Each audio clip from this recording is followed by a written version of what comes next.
하필이면 광고마저 모두 떠나갑니다. 아, 마음 아프게. 그거 알고 하신 거죠? 아, 모르겠어요. 하여튼 진짜. 이 우리나라 내에서의 또 지방 균형 발전 뭐 이런 것도 굉장히 맞아요. 중요한 네. 이슈기는 한데 하여튼 어려움이 있으실 때 저희한테 상담 주시면 저희가 힘 닿는 대로 한번 좀 도움을 드리도록 노력을 많이 하겠고요. 네. 또 우리나라 영내로 또 보자면 가능한 좀 일자리는 우리나라에서 있었으면 좋겠다. 네. 우리나라도 진짜 좋은 고급 인력들 많은데 맞아요. 물론 뭐 또 공장 하시는 분들 말씀 들어보면 사람 구하기 너무 힘들다는 얘기 하긴 하시는데 미국보다 나을 거 아니에요. 네. 미국은 진짜 근데 공장 세웠다가 와 거기 좀 뭐 잘못하면 네. 박살나는 경우 되게 많아요. 박살나요? 아니 그럼 미국 노동자들이 네. 뭐 해고도 쉽고 뭐 그렇긴 한데 거기 한번 저 노동자들이랑 틀어지면 거기도 장난 아닙니다. 네, 장난 아니에요. 그래서 그거 못 맞춰갖고 공장 세웠다 망한 데 많아요. 그런 것들도 한번 잘 살펴보시기 바라겠고요.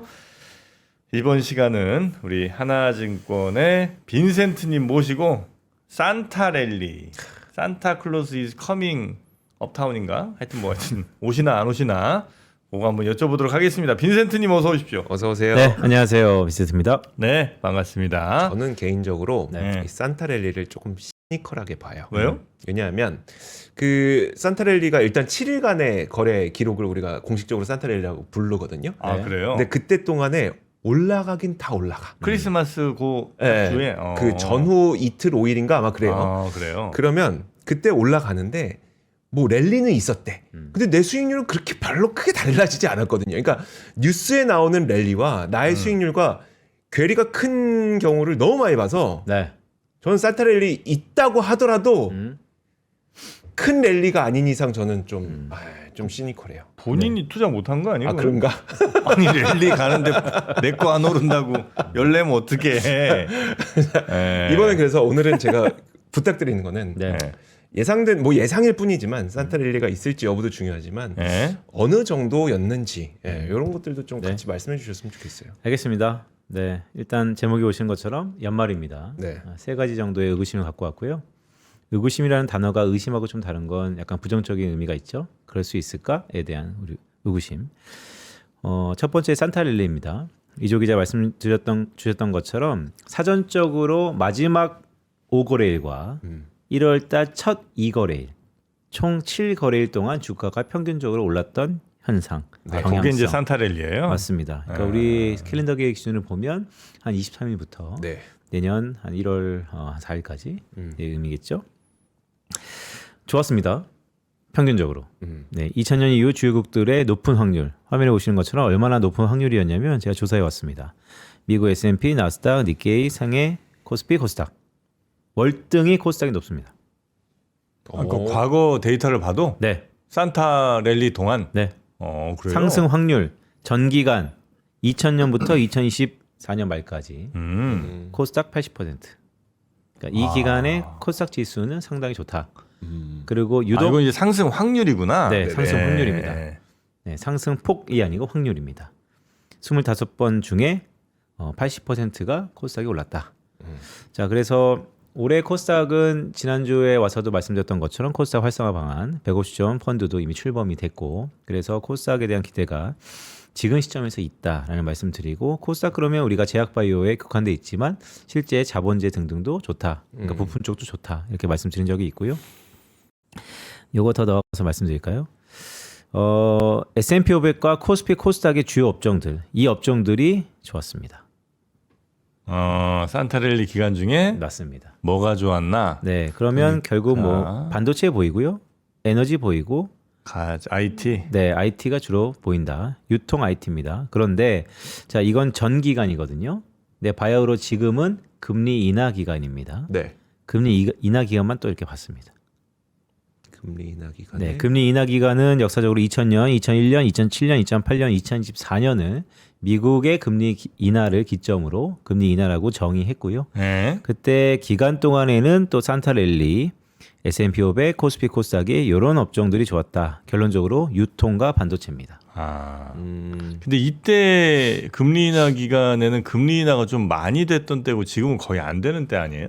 그렇죠. 그러니까 금리나 폭에 대해서도 네. 수익률과 업종이 좀 다를 수 있겠으나 네. 자, 이번에 정의는 일단 금리 인하를 한다라는 첫 번째 단계 스텝 네. 1에서 정의를 드렸고요. 말씀드렸던 것처럼 금리 인하가 선 반영되었나 아니면 이후에 계속해서 인하 기대가 남아 있나에 따라서 조금은 다를 수 있겠지만 네. 그렇게 들어가면 또 그거는 그때 상황에 따라서 다 다르기 때문에 하네요. 일단 스텝 1으로 한번 네. 가능하시죠. 그래서 이렇게 말씀을 드리고 있습니다. 금리 인하기에는 보니까 코스닥에서는 통신 서비스, 유통, 그다음에 기계, 반도체 뭐 이 정도, 그다음에 네. 코스피에서는 역시 반도체, 뭐 유통, 보험은행, 네. 연말에 S&P 500에서도 여전히 유통. 네. 유통. 네. 그러니까 우리나라는 이마트 말고는 이제 네, 이마트밖에 신세계 이마트? 남는 네. 게 없는데. 맞습니다. 그래서 뭐 유통 관련된 네. 큰 범위에서 근데 미국은 이제 월마트도 유통이 들어가 있고요. 네. 그래서 약간은 좀 다르죠. 최근에 이제 월마트를 빅테크로 보느냐, 아니면 유통으로 보느냐 등등에 따라서 조금은 다르다라는 말씀도 금리 인하기에 유통이 잘 나가는 거는 사람들의 소비가 뭐 늘어서예요? 근데 금리 인하기보다는 산타랠리. 연말 소비가 그렇죠. 좀 있어서. 연말 연초 소비에 대한 기대감, 아. 또 금리 인하에 대한 기대감 등등이 있는 것이죠. 네. 그러니까 지금은 산타랠리를 먼저 뽑아봤고요. 네. 그런데 그게 금리가 인하하는 시기 아니면 인하하지 않았던 정기간 네. 를 통틀어 봤을 때 약간의 다름이 있다라는 말씀을 첫 번째 드립니다. 그래서 네. 결론적으로 이조 기자 처음에 말씀드렸지만 산타랠리는 꽤 높은 확률로 옵니다. 그러니까 애지간하면 옵니다. 네. 그런데 내 수익률은 왜 이렇게 달랐냐라고 하면 음. 그동안에 탓이다 하실 거죠. 아닙니다, 네가 아닙니다. 잘못했지. 아닙니다.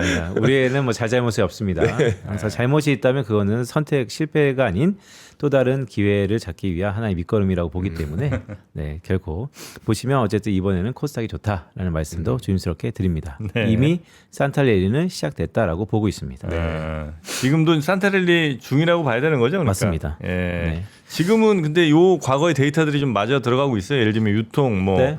IT, 가전 이쪽이 네. 좋은 것도. 네, 그렇죠. IT 쪽에 워낙 강세를 보이고요.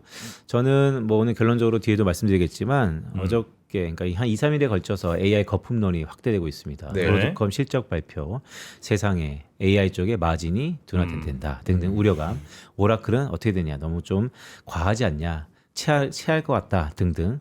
하지만 이럴 때일수록 저는 가장 교집합스러운 삼성전자, 레거시 D램, 네. 그다음에 HBM, SK하이닉스 여전히 핫하다라는 말씀드리고 밀리면 의심하지 말고 사자라는 말씀드리면서 예. 삼성전자와 SK하이닉스를 굳이 나누자면 저는 SK하이닉스에 좀 더 무게를 두면서 올해 말 내년 초도 계속해서 보고 있다라는 말씀을 드립니다. 네. 여전히 주도주를 그러네요. 네. 자, 그래서 저는 뭐 지금이 기회다라고 보고 있고요. 네. 그리고 두 번째 토픽 보시죠. 자, 환율입니다. 환율은 뭐 국민연금, 퇴직연금, 뭐 사학연금 각각 연기금들이 다 총동원되고 있습니다. 네. 그만큼 달러 환율의 1,470원대의 횡보는 위기 신호로 간주할 만큼 불안하다라는 것이 기정사실이다라고 볼 수 있습니다. 다만 우리가 과거 데이터를 한 번쯤은 보고 갈 필요가 있어 보입니다. 네. 환율이 약하면, 즉 원화가 약하면 한국의 주식은 좋은가 안 좋은가에 대한 우려감이 있는데요. 네. 이런 의구심이 있을 때 그냥 데이터를 보시죠. 결론적으로 좋습니다. 환율이 약하면? 네. 그러니까 우리 원화가 가치가 떨어지면 네. 주식이 좋아요? 네, 화면에 보시는 것처럼 2000년부터 현재까지 가로축은 코스피 지수, 그러니까 가로축은 코스피가 올라가면 올라갈수록 이 달러 환율은 우상향합니다. 이게 추세선입니다. 너무 편차가 큰 거. 뭐 늘상 편차는 있죠. 왜냐하면 2000년 초반부터 우리가 네. 수많은 위기들이 있었기 때문에 위기 때는 환율이 올랐는데 지금 원화가 약세했는데 주가가 크게 하락했으니까요. 근데 그런 위기 상황을 감안하고 본다면 기본적으로 우상향한다라고 보고 있고 오른쪽 차트는 올해입니다. 올해는 보면 하반기부터 코스피 지수와 원달러 환율이 그렇긴 하죠. 달러 환율이 우상향하고 있습니다. 제가 이제 요 왼쪽 그래프는 제가 잘 못 읽어서 그런데 네. 그러니까 대체로 선을 보면 그러니까 우상향하는 일직선이 아마도 코스피 추세선. 그렇겠죠. 네. 예, 근데 그거는 그러니까 우리나라라는 게 계속해서 장기적으로 보면 환율은 우리나라 돈 가치가 좀 떨어지는 상황이고 네. 반면에 뭐 코스피 어쨌든 뭐 우리나라 망하는 게 아닌 이상은 뭐 크든 작든 조금씩 오르긴 했을 거 아니에요. 네. 예, 물론 박스피가 워낙 길었지만 네. 그러니까 그거 보면 오히려 그 우상향 일직선 그래프에 반대되는 네. 좌상단에서 우하단으로 내려오는 선들이 오히려 네. 쭉쭉 있고 네.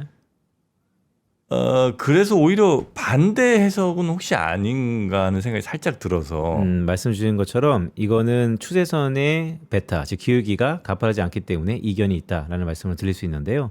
이거 보시죠. 1번입니다. 일본은 되게 편하게 저렇게 가잖아요. 네. 일본은 의심할 여지가 없이 저렇게 간 것 같은데 네.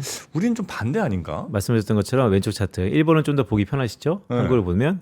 그리고 오른쪽은 올해 1번입니다. 네. 똑같이 N이 저렇게 약했는데 니케이는 저 서양 최고치를 경신하고 있죠. 네. 네, 올해만 놓고 보면 일본과 한국이 똑같습니다. 그렇죠? 네. 근데 과거 평균을 보면 정프로님 말씀하셨던 것처럼 한국은 이게 원화 약세가 코스피와 정의 상관관계가 맞느냐에 대한 의구심이 있을 수 있다라고 볼 수 있는데요. 네. 저는 그다음부터 해석은 이렇게 합니다. 만약에 중국 한번 보실까요? 중국은 어떨 것 같으세요? 중국은 반대입니다. 중국 저기 중국 그래프예요. 네. 이상하게 가네 저기도. 중국은 위안화가 이렇게입니다.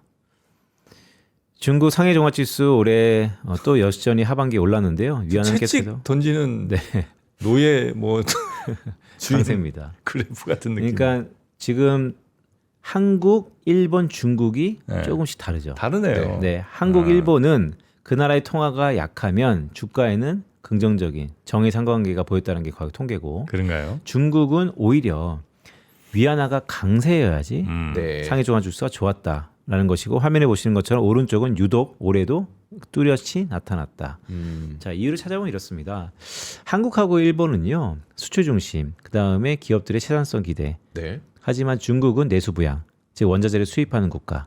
즉 기본적으로 중국은 자국 통화 위안화가 강세해야지 자금 유입에 대한 기대가 높아지고 내수 부양으로서 주가가 더 견고하고요.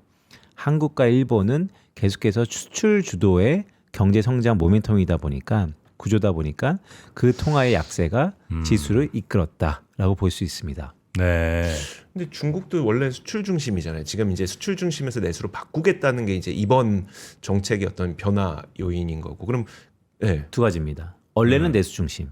그리고 차이메리카 2000년 초반에 WTO 가입하고 기본적으로 수출 주도형 경제를 이뤘었고 네. 비중으로 보면 GDP 즉 국민계정상에서 수출이 상당 부분 높아졌지만 가계 포트폴리오나 기업들의 수익원을 보면 부동산 투자가 대부분이었다라는 점에서 결국 내수 내수다. 중심으로 보고 있고 네네. 다만 지금 중국 정부가 하는 것은 내수 부동산 자산 중심에서 내수 소비 중심으로 바뀌자. 그러니까 네. 내수도 두 가지로 나누는 것이죠. 그래서 겉으로 보면 중국이 미국과 차이메리카하면서 수출 주도형에서 네. 내수로 바뀌냐라고 볼 수 있지만 이전의 내수와의 전환과 지금의 내수 전환은 조금 다르다라는 말씀드립니다. 네. 그래서 기본적으로 왼쪽 차트 다시 한번 쭉 보여드릴게요. 네. 한국이었고요. 정프로님 네. 말씀하셨던 것처럼 이거는 좀 이견이 있을 줄 않냐라는 정도로 기울기가 이렇게 완만하다 볼 수 있고 그리고 이게 네. 한국이 R 스퀘어가 0.03이잖아요. 네. 일본은 0.55고 중국이 0.28이니까 네. 일본 같은 경우는 정의 상관관계가 0.55 정도로 네네. 꽤 있는 것 같고. 설명력이 좀 있다라고 볼 수 그렇죠. 있고 그리고 이제 중국도 0.28이면 뭐 정확하진 않지만 여튼 네. 음의 상관관계로 꽤 설명이 가능한 것 같고 네. 우린 0.03이라고 하면 네, 너무 거의 낮다라고 설명이 볼수 없다고 있고. 봐야 되는 거 아닌가? 네, 없다라기보다는 네. 기본적으로 꼭 51대 49냐 52대 48냐 놓고 봤을 때 예. 누군가 저한테 물으신다면 원화가 약하면 한국 주가는 어때?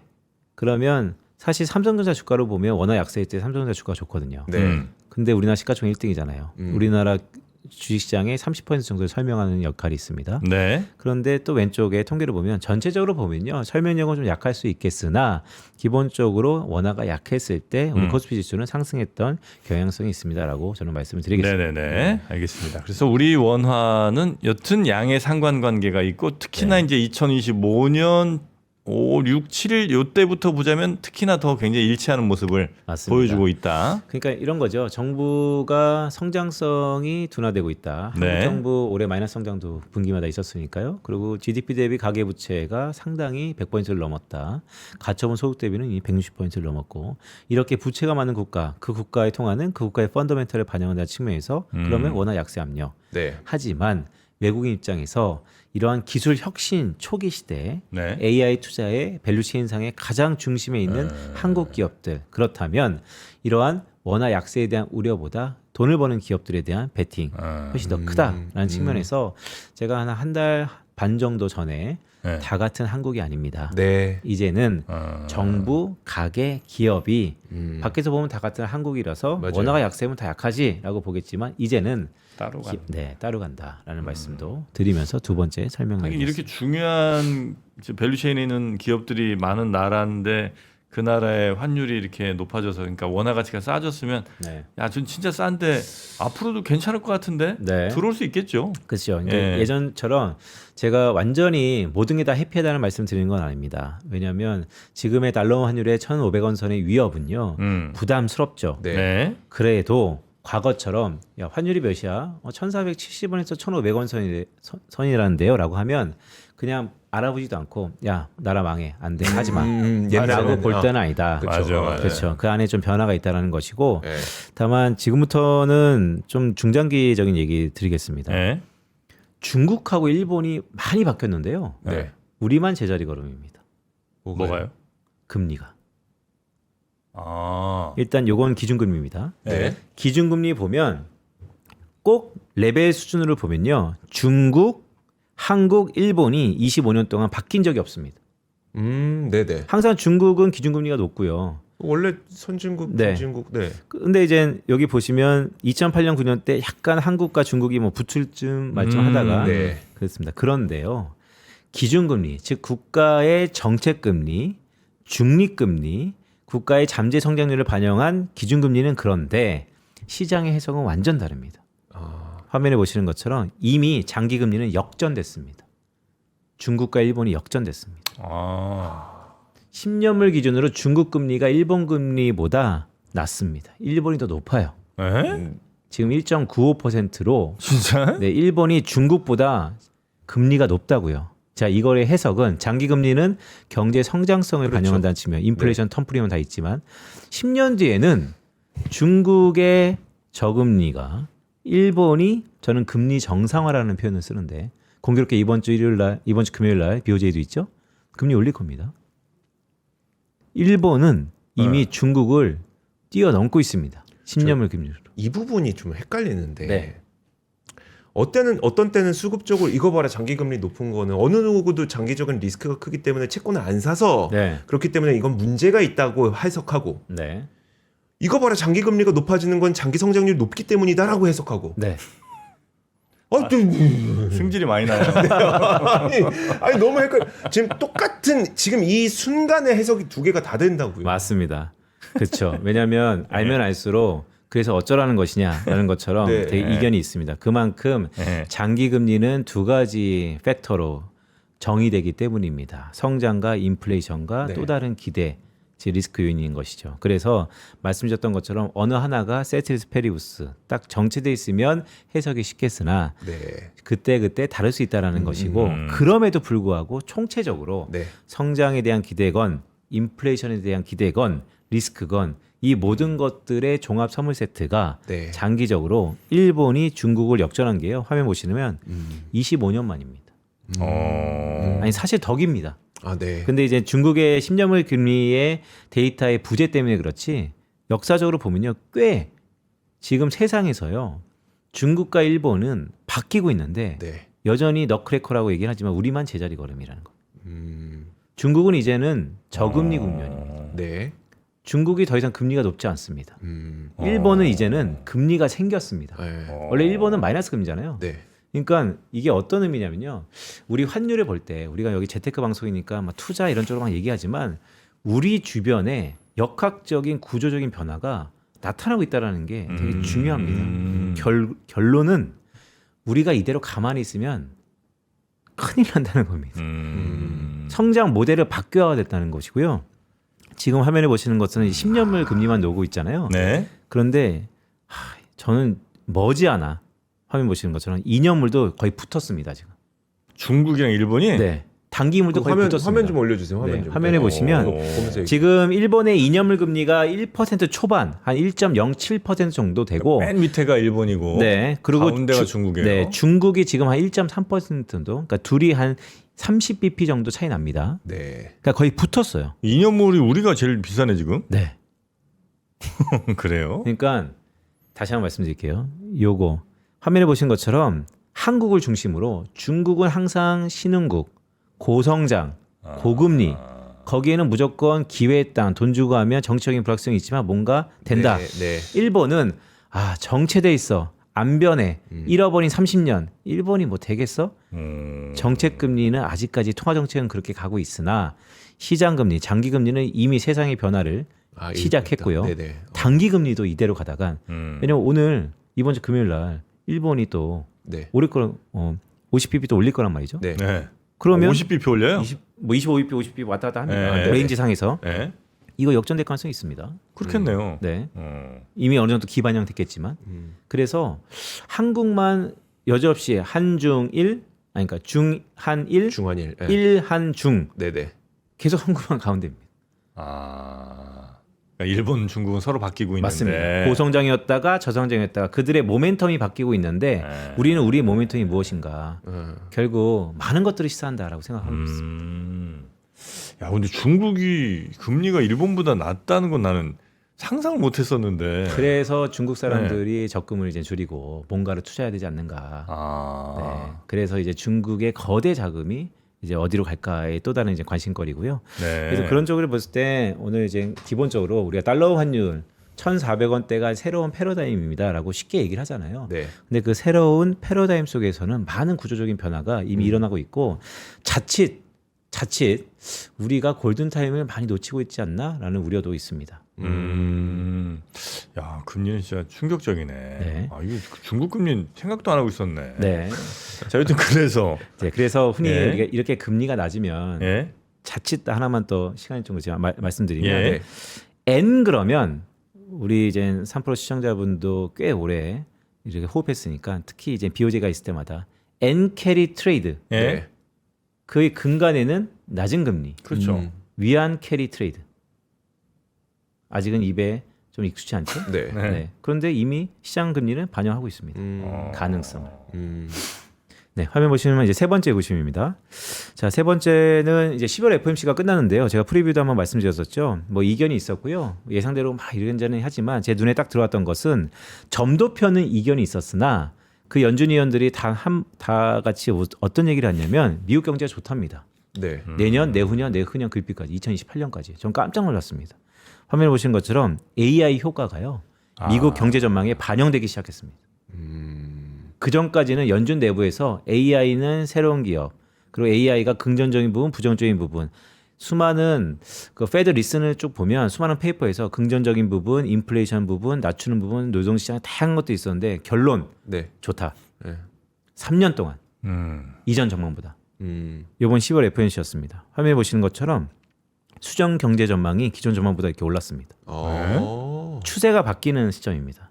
이렇게 보면 장기 시계열에서 이 정도 바뀐 것 같고 뭐 얼마나 그게 탄력도가 있을까요?라고 할 수 있겠지만 이렇게 보면 다릅니다. 금액으로 보면 약 한 6,300억 달러 정도가 더 AI 효과가 100%는 아니겠지만 AI를 기저로 해서 기존 전망이 올라갔습니다.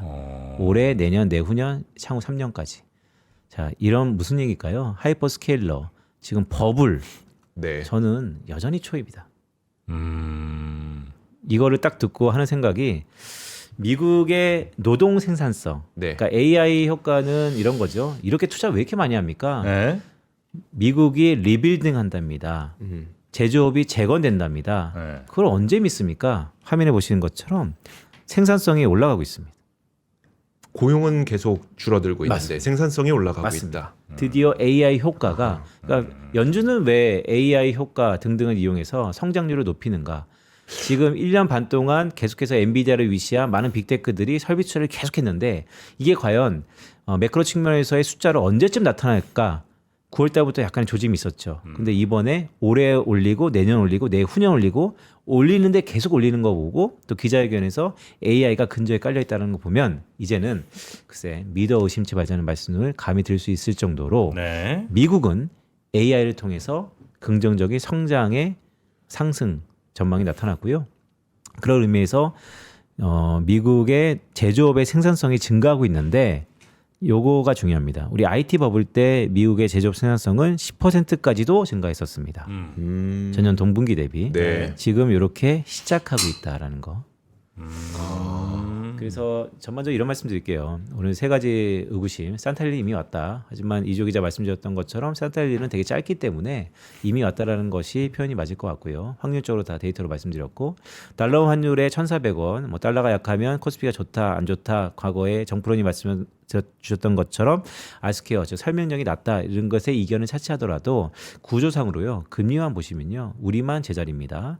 뭔가 큰 변화가 당장 시급합니다라는 말씀드렸고 어쨌든 외국인은 국내 기업들에게 점수를 주고 있다라는 게 수급적으로 확인이 될 거다라는 말씀드리면서 세 번째 더 중요한 것은 이 AI 효과가요 이제 미국의 매크로 전망에 반영되기 시작했다는 것이 내년도 우리 기업 실적에도 부침이 있겠으나 계속해서 긍정적으로 기여할 가능성이 높고요. 해가 바뀌면 1월 중순 넘어서 이제 기업의 실적 발표가 나오니까 여전히 만약에 밀린다면 저는 그때도 여지없이 밀리면 사자라는 말씀을 그 드릴 태클 것 걸고 같습니다. 싶은 건 아닌데 그 제조업이라고 하는 거에 우리가 AI가 어떻게 적용될 건지를 살펴보면 결국은 피지컬 AI가 돼야지 되는 거고 네. 아직 그거는 우리가 적용되지 않은 단계라고 보는 게 네. 맞을 것 같은데 네. 왜 제조업 그 네. 생산성. 네, 제조업 생산성이 높아진 게 인공지능과 연관되는 건지에 대해서 네. 네. 일단 생산성이 올라가려면 두 가지 중에 하나입니다. 뭔가 역량이 돼야 되는 거죠. 인풋 대비 아웃풋이 나타나야 되는데 그게 노동 시간으로도 컨트롤할 수 있고 네. 기본적으로 아웃풋으로도 생각할 수 있는데요.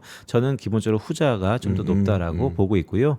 이조 기자 말씀하셨던 것처럼 피지컬 AI가 아직 가시화되지 않았는데 왜 이렇게 성장을 올리는가라고 놓고 보면 네. 두 가지 해석이 있을 수 있을 것 같습니다. 하나는 연준의 수많은 모형 속에서 이미 전망이기 때문에 네. 윌링 2가 있는 거죠. 기대적으로 높아질 수 있다라는 게 하나 깔려 있고 두 번째는 생각보다 내년도에요. 이 오픈 AI를 위시한 많은 기업들의 수익화 가시화가 나타나지 않을까라는 기대도 해볼 수 있을 것 같습니다. 그래서 결과적으로 이 모든 것의 거대 담론 속에서 미국이 AI로 성장률이 높아진다. 그러면 그래서 우리는 그러면 그때 구글도 제가 TPU, GPU 말씀드렸던 것처럼 의심하지 말자. 레거시, HBM 저는 네. 밀리면 말씀드리고 있습니다. 알겠습니다. 명쾌한 우리 빈센트님의 전망 그리고 분석. 일관되잖아요. 네. 일관되잖아요. 자, 우리 빈센트님 오늘 대단히 감사하고요. 저희가 또 시간이 다 됐네요. 네. 또 내일 뵙겠습니다. 고맙습니다. 네, 고맙습니다. 감사합니다. 자, 얼른 인사드리고 저희도 가야죠. 그러시죠. 그러면은 저희는 오프닝 벨 라이브도 많은 시청 부탁드리도록 하겠고요. 저희는 내일 오겠습니다. 고맙습니다. 고맙습니다. 위스턴 칼리지를 이거는 해도 되고 안 하는 거잖아요. 예. 이건 의무 교육이 아니기 때문에. 그럼에도 불구하고 위스턴 칼리지를 선택한다는 것은 그 자체로 상위 1%라고 생각을 해요. 여기 오면 배움에 돈 쓰는 사람들이 모여 있어요. 그런 비슷한 사람들이 모이는 곳이에요. 투자도 삶도 모두 잘하고 싶은 배움에 진심인 어른들이 모이는 곳. 맨 마지막에 이제 너의 인생을 작품으로서 살아라라고 했을 때 되게 큰 저한테 울림을 줬어요. 그래서 저의 회사 생활 20년 차와도 올해 또 마주 떨어져서 그럼 나는 나의 남은 인생 동안 어떤 작품을 만들어가면서 살까.